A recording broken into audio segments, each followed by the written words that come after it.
दुनिया के सबसे ताकतवर लोग भी अपने दिलों की बुराई, अपनी गलत मंशाओं और अपनी गलत इच्छाओं के गुलाम हो सकते हैं।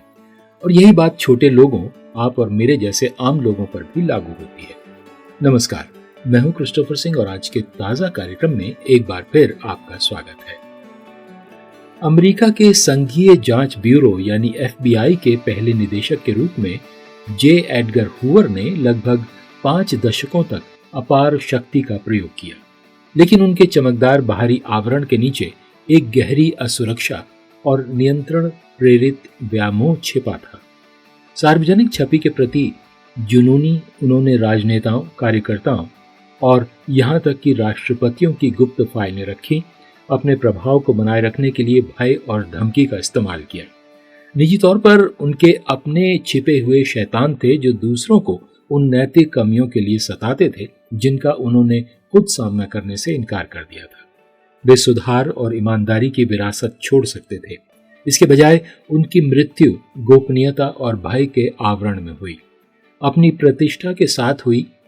ये अजीब है कि कैसे बाहरी दिखावे के बावजूद पाप वास्तव में हमें गुलाम बना लेता है।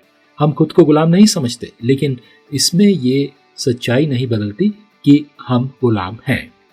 बाइबल में लिखा है, यूहन्ना उसका 8वां अध्याय 31 से 34 वचन में, यीशु ने उन यहूदियों से कहा जो उस पर विश्वास करते थे, यदि तुम मेरी शिक्षाओं को स्वीकार करते और मानते रहोगे तो सचमुच मेरे अनुयायी हो। तुम सत्य को जानोगे और सत्य तुम्हें स्वतंत्र करेगा। उन्होंने उत्तर दिया, हम अब्राहम के वंशज हैं और हम कभी गुलाम नहीं रहे, तो फिर तुम क्यों कहते हो कि हम स्वतंत्र होंगे? यीशु ने कहा, सच्चाई यह है कि जो कोई पाप करता है वो पाप का गुलाम है। एक गुलाम हमेशा के लिए परिवार के साथ नहीं रहता, लेकिन एक बेटा हमेशा के लिए परिवार का होता है। इसलिए अगर बेटा तुम्हें स्वतंत्र करता है तो तुम सचमुच स्वतंत्र हो।